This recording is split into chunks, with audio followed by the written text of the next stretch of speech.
Welcome to StoRemote and all our how-to videos. This is a series of video tutorials that will help you access your account and navigate through the system. How to return item. By default, only admin can access and process refunds. You may choose to give your cashier or your inventory manager to do this for you. First, retrieve the receipt number by going to your daily sales report. This may also be retrieved from the receipt that the customer gave back.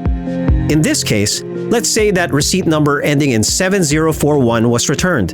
You can only process returned items in your POS. To go to your POS from the daily sales window, go to the top right portion of your screen and select Module, then select POS.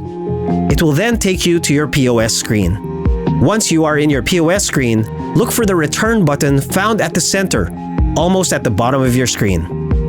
After selecting the Return button, the Return window will pop up, which will ask you to key in the POS receipt number.